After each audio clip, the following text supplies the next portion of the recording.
नमस्कार दोस्तों, HRDIS में आप सभी का स्वागत है। आप सभी लोग कैसे हैं? आई होप कि आप सभी लोग अच्छे होंगे और अपनी पढ़ाई को अच्छे से कर रहे होंगे। देखिए, एक जो समस्या बहुत दिनों से आ रही थी और आप लोग उसकी शिकायत भी कर रहे थे कि सर वॉइस की प्रॉब्लम आ रही है, तो आज ये वॉइस की प्रॉब्लम आई थिंक आपको दूर हो जाएगी, क्योंकि आज एक हमारे बहुत ख़ास मित्र हैं जो मुझसे बहुत लगाव रखते हैं। उन्होंने ये गिफ्ट मुझे किया है, माइक। तो अब ये जो समस्या थी जो है क्या कहते हैं वॉइस वाली, वो दूर हो जाएगी। आप लोग प्लीज़ कमेंट बॉक्स में जा करके बताइएगा कि वॉइस की प्रॉब्लम अब तो नहीं है, ठीक है। और दूसरी जो महत्वपूर्ण बात यह है कि अब चूंकि आपके पास समय नहीं बचा है, और जैसा कि मैंने आप लोगों से वादा किया था कि प्रीलिम्स के एग्ज़ाम तक जो है आपकी कुछ महत्वपूर्ण जो क्लासेस होती हैं वो मैं आपको कराऊंगा, तो उसी क्रम में कल जो है मैंने एनवायरनमेंट की पहली क्लास आपको ली थी। और इस संबंध में आपको मैं बताना चाहता हूँ कि जो हम लोग विषय पढ़ेंगे वो कुछ महत्वपूर्ण जो विषय होते हैं उन पर हमारी क्लासेस होगी। उन विषयों के जो महत्वपूर्ण जो टॉपिक्स होते हैं हम उन पे क्लास लेंगे, ठीक। एक बात। दूसरी महत्वपूर्ण बात यह है कि एक विषय को यानी कि एक सब्जेक्ट को हम लोग 5 दिन पढ़ेंगे, यानी कि 5 क्लास जब पूरी हो जाएगी तब हम दूसरे विषय पर आएंगे, फिर वो 5 क्लास जब पूरी हो जाएगी तो हम पहले विषय को उठाएंगे। इस तरीके से हम दो विषय को लेकर के साथ में पढ़ेंगे ताकि आपको बोरियत ना महसूस होने पाए। और इसके साथ साथ में करंट अफेयर्स आपकी क्लास आती है, आपको पता ही होगा। तो ये कुछ महत्वपूर्ण चीज़ें हैं। हाँ, चैनल को अगर अभी तक आप लोगों ने नहीं सब्सक्राइब किया है तो प्लीज़ आप लोग जो है सब्सक्राइब कर दीजिए। ये मेरी आप लोगों से रिक्वेस्ट है। यही सपोर्ट जो है आप लोग का मुझे जो है आगे बढ़ाता है। तो आइए बिना देरी के आज का ये क्लास स्टार्ट करते हैं। देखते हैं कि कौन कौन सी चीज़ें आज हमें पढ़नी है, महत्वपूर्ण जो चीज़ें हैं। ओके, चलिए। सबसे पहली बात तो जैसा कि इस ऊपर लिखा हुआ है, वायुमंडल की संरचना और संगठन। क्या? वायुमंडल की संरचना एवं संगठन। इसमें से आज जो हम पढ़ेंगे संगठन, यानी कि कंपोजिशन के बारे में हम पढ़ेंगे कि कंपोजिशन क्या होता है इसका, ठीक है। कंपोजिशन बहुत इंपॉर्टेंट होता है। इससे सीधे तौर पर जो है आपकी परीक्षा में प्रश्न पूछ लिया जाता है। तो ये आपको पता होना चाहिए कि कंपोजिशन जो है एटमॉस्फेयर का, यानी कि जो है आपका वायुमंडल का, वो क्या होता है। तो आइए सबसे पहले तो हम यही समझते हैं कि इसकी जो डिफिनीशन होती है, परिभाषा क्या होती है, वो हम समझेंगे। परिभाषा के अंतर्गत जैसा कि आप लोग देख पा रहे हैं, साफ साफ यहाँ पर मेंशन है कि पृथ्वी के चारों ओर, क्या? पृथ्वी के चारों ओर स्थित वायु के आवरण को वायुमंडल कहते हैं। क्या? पृथ्वी के चारों ओर। एग्जाम्पल के लिए अगर मैं देखूं कि अगर ये आपका अर्थ सरफेस है तो इस अर्थ सरफेस के चारों ओर, ठीक है, वायु का आवरण जो भी होगा, जो भी आपका आवरण होगा वायु का, यही जो है आपका क्या कहलाएगा, यही पूरा का पूरा जो है क्या कहलाएगा, आपका वायुमंडल। क्या? वायुमंडल। अब इस वायु में जो है क्या कहते हैं, बहुत सारी क्या होंगी, गैसेस होती हैं, बहुत सारे प्रकार की गैस होती हैं। उन्हीं गैसों के कंपोजिशन को पढ़ेंगे और सीधे तौर पर इतने ही से ही, यानी कि गैसों के कंपोजिशन से ही प्रश्न आपसे सीधे आपकी परीक्षा में प्रश्न पूछ लेता है कि बताइए इस जो है आपके वायुमंडल में कौन सी गैस की मात्रा कितनी पाई जाती है। तो सबसे पहले आज हम यही देखेंगे कि कौन सी गैस कितनी मात्रा में पाई जाती है आपके वायुमंडल में। सबसे महत्वपूर्ण बात तो यही है। सबसे पहले जैसे कि आप लोग देख पा रहे होंगे, सबसे पहले है नाइट्रोजन, यानी कि N2। इसकी जो मात्रा होती है वो होती है 78.08। इसे मोटा मोटी हम लोग 78% इसको काउंट करते हैं, ठीक। तो 78% आपकी क्या है, आपकी नाइट्रोजन है। दूसरे पर O2 यानी कि ऑक्सीजन है। इसे 20.94 इसका जो एग्जैक्ट रेशियो है, और इसे हम 21% जो है पूर्णांक में ले लेते हैं, यानी कि 21%, ठीक। हालांकि एग्जाम में जो है ना आपके इस तरीके से पूछेगा, थोड़ा सा घुमा के पूछ लेता है आपसे, तो ध्यान रखना। आर्गन की अगर हम बात करें तो 0.93, CO2 यानी कि carbon dioxide 0.03, नियान 0.001%, helium 0.0005%, ozone 0.00006%, hydrogen 0.00005%। अब एक चीज ध्यान रखना कि आपकी परीक्षा में से फर्स्ट सेकंड थर्ड करके ऊपर में से नीचे कोई भी डाल देगा, ऊपर से लिख देगा नियान कितना %, या मतलब नियान, हीलियम, ओजोन, ये परसेंटेज नहीं लिखेगा और आपसे पूछ लेगा सीधे परीक्षा में कि बताइए इसको अवरोही या आरोही क्रम में आपको व्यवस्थित करना रहेगा। ये इंपॉर्टेंट है। एक प्रश्न जो है यहाँ से आपका बन जाता है, ध्यान रखना। इसके कंपोजिशन को आप लोग नोट कर लीजिए, ये जो है आप लोगों के लिए बहुत इंपॉर्टेंट है, ध्यान रखिएगा, ठीक। सीधे तौर पर यहाँ से एक प्रश्न पूछ लेता है अवरोही या फिर अवरोही क्रम में पूछने के लिए, मतलब बनाने के लिए, ठीक। तो ये हो गई चीज़ें। ओके, इसको आप लोग नोट कर लीजिएगा, जैसे समय मिलता है समझते रहिए इसके साथ साथ में। आइए अब हम देखते हैं कि जो ये गैसेस पाई जाती हैं इनके क्या क्या रोल होते हैं। इसमें दरअसल आपकी जलवाष्प वगैरह भी पाई जाती है, ध्यान रखिएगा। इसमें मैं जलवाष्प भी ऐड ऑन कर दे रहा हूँ, ठीक, जलवाष्प। अब देखिए, अब हम एक एक गैस के बारे में पढ़ेंगे, ठीक है, जो कि सबसे महत्वपूर्ण चीज़ें होती हैं। सबसे पहले हमारा लिखा है ओजोन, और ओजोन का फार्मूला क्या होता है, ओजोन को हम O3 के से जो है लिखते हैं, ध्यान रखिएगा। तो जैसा कि आप लोग देख पा रहे हैं कि लिखा हुआ है इसमें कि समताप मंडल में 20 से 25 किलोमीटर के मध्य में जो है क्या कहते हैं, ये पाई जाती है। और समताप मंडल, जैसा कि आपको पता ही होगा कि समताप मंडल क्या कहते हैं, समताप मंडल में स्ट्रेटोस्फीयर जिसे हम इंग्लिश में बोलते हैं। और सीधे तौर पर इसी से प्रश्न पूछ लेता है कि ओजोन जो है कहाँ पर पाई जाती है। ऑप्शन आपसे दे देगा, पूछ लेगा क्षोभ मंडल या आयन मंडल या समताप मंडल, और कोई एक और दे देगा, तो आपको तुरंत बताना है कि समताप मंडल में, जिसे हम स्ट्रेटोस्फीयर बोलते हैं, उस स्ट्रेटोस्फीयर में आपकी जो है क्या कहते हैं, ओजोन पाई जाती है। ध्यान रखिएगा, महत्वपूर्ण प्रश्न है, यही एक सीधा प्रश्न यहीं से एक बन जाता है। दूसरा इसमें लिखा हुआ है कि ओजोन सूर्य से आने वाली यूवी जो रेज होती है, यानी कि अल्ट्रावायलेट रेज होती हैं, उनको रोकती हैं।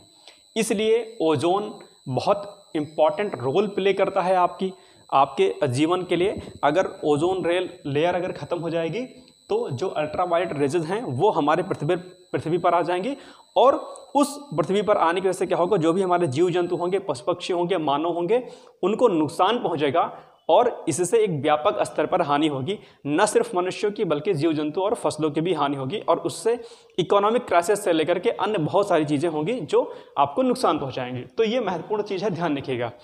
और आपने ओजोन होल के बारे में पढ़ा होगा, ओजोन लेयर में छेद हो रहा है, सब आपने सुना होगा। ये जो है आपका कई कारणों से होता है, तो ये हम बात की कक्षाओं में, बात की क्लासेस में हम पढ़ेंगे और समझेंगे कि किस तरीके से ओजोन लेयर आपकी हो रही है। फिलहाल हम कंपोजिशन पढ़ रहे हैं, तो हम इसमें ज़्यादा डिटेल में नहीं जाएंगे, बस हम इसके महत्वपूर्ण जो बिंदु हैं उसको बता रहे हैं। इसमें अब दूसरा जो पॉइंट है वो है हमारा जलवाष्प। ये बहुत इंपॉर्टेंट है, इससे प्रश्न अक्सर आपसे परीक्षा में प्रश्न पूछ लेता है कि जलवाष्प के बारे में क्या क्या चीज़ें होती हैं।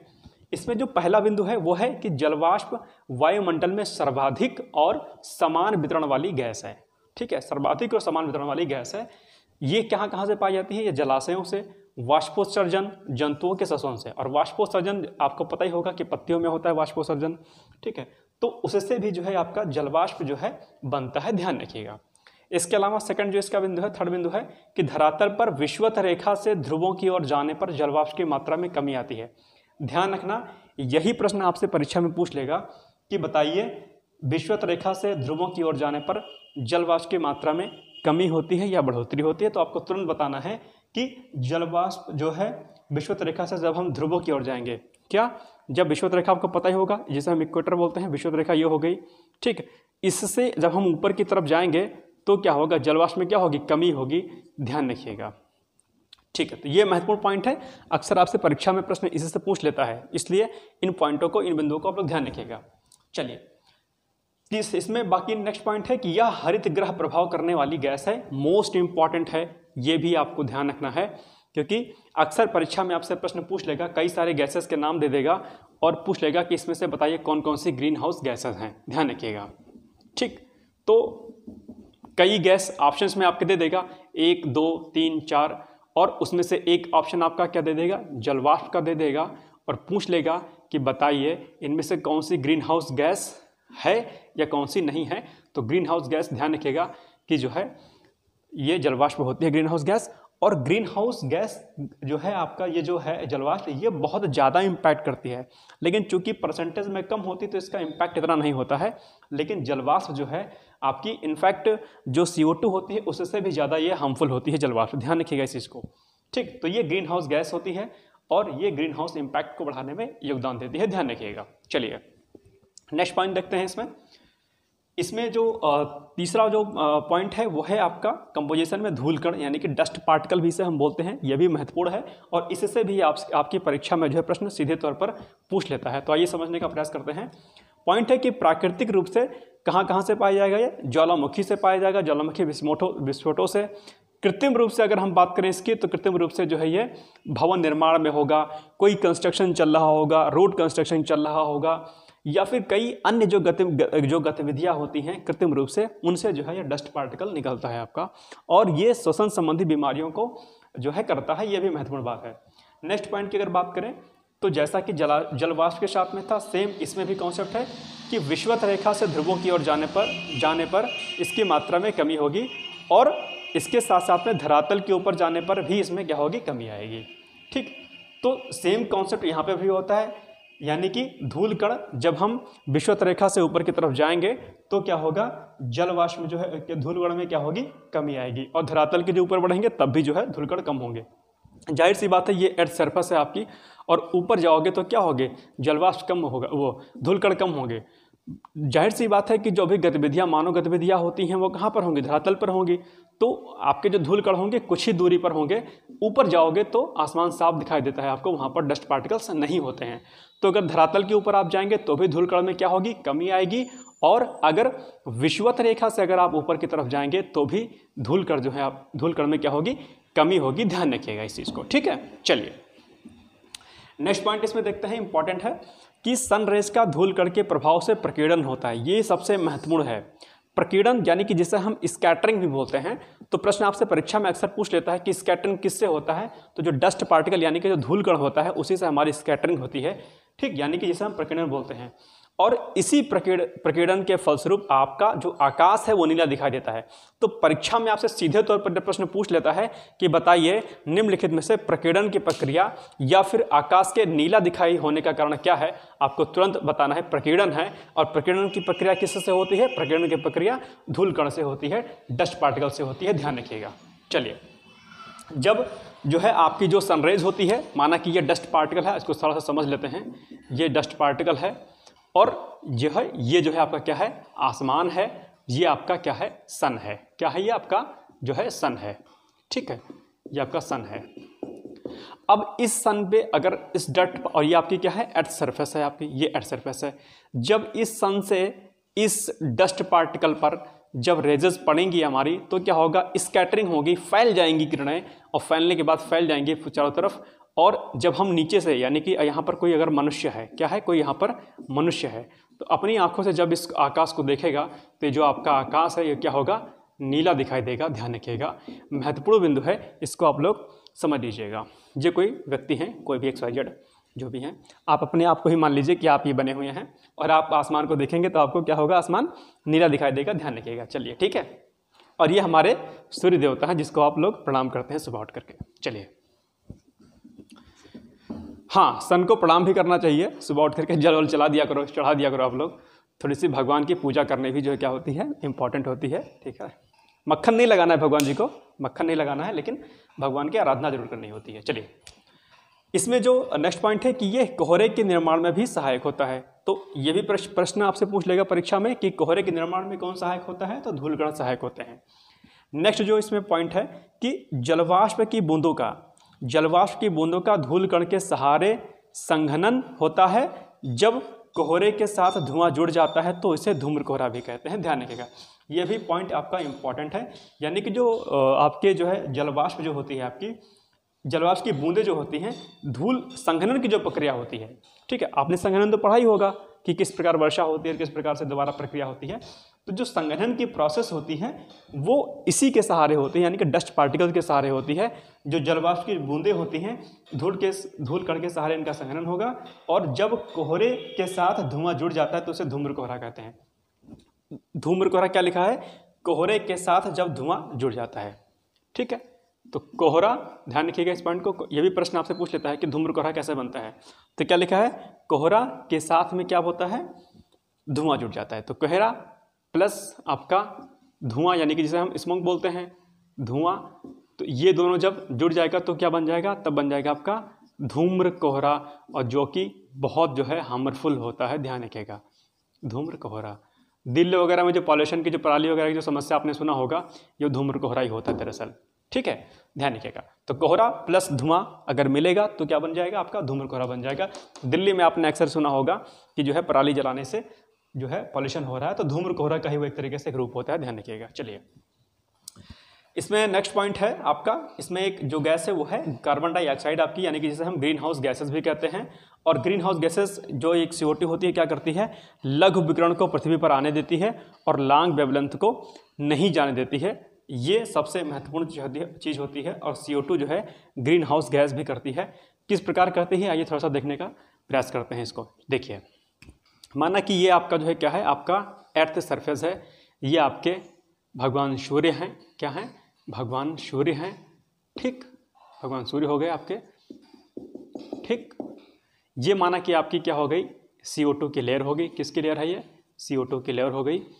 तो क्या लिखा हुआ है इसमें कि ग्रीन हाउस गैस यानी कि जो CO2 होती है लघु विकिरण को पृथ्वी पर आने देती है, यानी कि ये जो आपकी जो लेयर होगी CO2 वाली, ये क्या करेगी, लघु जो किरणें हमारी होंगी इसको पृथ्वी पर क्या करेंगी, आने देगी। शॉर्ट वेवलेंथ, लघु जो विकिरण को हम जो है शॉर्ट वेवलेंथ भी बोलते हैं, ध्यान रखिएगा, ठीक है। तो लघु विकिरण को तो यहाँ पर पृथ्वी पर आने देगी, लेकिन जब अर्थ सरफेस जो है, अर्थ सरफेस से जब ये टकराएगी तब जो ये जो ऊपर की तरफ जो जाएगी इसे बोलेंगे हम लॉन्ग वेवलेंथ, यानी कि दीर्घ तरंग दैर्घ्य। और ये दीर्घ तरंग दैर्घ्य जो होगी आपकी, ये CO2 इसको यहाँ पर रोक लेगी, ऊपर नहीं जाने देगी और ये गर्म हो जाएगी, और इसे हम पार्थिव विकिरण भी बोलते हैं, ठीक है, दीर्घ पार्थिव विकिरण भी बोलते हैं, क्योंकि पृथ्वी से टकराती है। तो फिर क्या होगा, CO2 यहाँ पर प्रेजेंट होगी और CO2 इसे दीर्घ तरंग दैर्घ्य को ऊपर नहीं जाने देगी, और फिर क्या होगा, आपका अर्थ जो है यानी कि जो इधर का एटमॉस्फेयर है वो क्या होगा, गर्म होना स्टार्ट हो जाता है। तो जितनी ज़्यादा CO2 की कंसंट्रेशन ऊपर बढ़ेगी उतना ही पृथ्वी पर गर्मी होती है, और यही जो है आपका ग्रीन हाउस इम्पैक्ट भी कहलाता है। तो बाद में हम इसे ग्रीन हाउस इम्पैक्ट जब हम पढ़ेंगे तो इसे हम डिटेल में समझेंगे। फिलहाल हमने CO2 का फंक्शन बता दिया कि CO2 क्या करता है, शॉर्ट वेवलेंथ यानी कि लघु तरंग दैर्घ्य को तो आने देता है, लेकिन दीर्घ तरंग दैर्घ्य को ऊपर नहीं जाने देता है, इसीलिए पृथ्वी गर्म होती है, ध्यान रखिएगा। ये एक महत्वपूर्ण बिंदु था। चलिए, अब एक बचता है इसमें नाइट्रोजन की कंसंट्रेशन। नाइट्रोजन भी कंपोजिशन में होता है और ये जो है दलहनी पौधों में पाया जाता है। नाइट्रोजन फिक्सिंग जो बैक्टीरिया होते हैं वो नाइट्रोजन को नाइट्रेट फॉर्म में कन्वर्ट कर देते हैं, और पौधे जो है आपको क्या करते हैं, नाइट्रेट के फॉर्म में ही जो है को नाइट्रोजन को लेते हैं, ग्रहण करते हैं। तो ये कुछ महत्वपूर्ण बिंदु हो गए, और इससे प्रश्न, एक प्रश्न, दो प्रश्न आपकी परीक्षा में जरूर पूछता है। प्लीज़ इसको आप लोग नेग्लेक्ट मत करिएगा, इसको अच्छे से समझिएगा, बहुत महत्वपूर्ण चीज़ है। और जो है एक बार हम इसको थोड़ा सा रिवाइज कर लेते हैं आज कि क्या क्या आज हमने पढ़ा। आज हमने पढ़ा जो है मुख्य बिंदु ओजोन के बारे में। उसके पहले हमने पढ़ लिया कि पृथ्वी के चारों ओर स्थित वायु के आवरण को वायुमंडल कहते हैं। ओजोन समताप मंडल में पाई जाती है, एक प्रश्न। दूसरा बन जाएगा हमारा, ओजोन सूर्य से आने वाली यूवी रेस को रोकती है, इंपॉर्टेंट है, ध्यान रखिएगा। जलवाष्प वायुमंडल में सर्वाधिक और समान वितरण वाली गैस होती है। जलाशय, ये कहाँ से पाई मिलती है, जलाशय से, वाष्पोत्सर्जन के माध्यम से, जंतुओं के शोषण से। धरातल पर विषुवत रेखा से ध्रुवों की ओर जाने पर जलवाष्प की मात्रा में कमी होती है, और जलवाष्प हरित गृह प्रभाव करने वाले भी गैस है, महत्वपूर्ण है, परीक्षा में आपसे प्रश्न अक्सर इससे पूछ लेता है।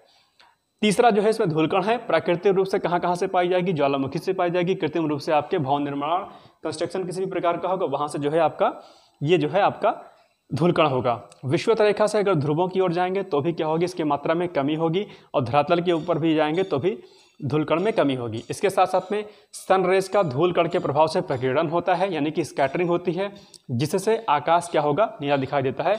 तो यानी कि आकाश के नीला दिखाई देने का कारण क्या होता है, स्कैटरिंग होती है, यानी कि प्रकीर्णन होता है। और प्रकीर्णन किसके माध्यम से होता है, धूलकण के माध्यम से होता है, ध्यान रखिएगा। यह कोहरे के निर्माण में भी सहायक होता है, कौन, धूलकण। इसके अलावा जल वाष्प की बूंदों का धूलकण के सहारे ही संघनन होता है। जब कोहरा धुआं के साथ जुड़ जाता है तो धूम्र कोहरे का निर्माण होता है। यह भी आपसे परीक्षा में प्रश्न पूछ लेता है, ध्यान रखिएगा। इसके अलावा CO2 है, CO2 ग्रीन हाउस गैसेस भी जानते हैं। इसकी कंसंट्रेशन हमने आपको बता दी थी कि 0.03% CO2 पाई जाती है, और ये लघु विकिरण को पृथ्वी पर आने देती है, लेकिन दीर्घ तरंग दैर्घ्य को ऊपर नहीं जाने देती है, जो कि ग्रीन हाउस गैस जो है, जो ग्रीन हाउस जो इम्पैक्ट होता है उसी का कारण बनती है CO2। इसके अलावा नाइट्रोजन की कंसंट्रेशन भी पाई जाती है, 78% जो है आपकी एटमॉस्फेयर में नाइट्रोजन की कंसंट्रेशन होती है, और ये पौधों की जड़ों में पाया जाता है। राइजोबियम इसको जो है नाइट्रेट के फॉर्म में कन्वर्ट करता है। तो ये कुछ महत्वपूर्ण बिंदु थे। आई थिंक आपको ये लेक्चर पसंद आया होगा।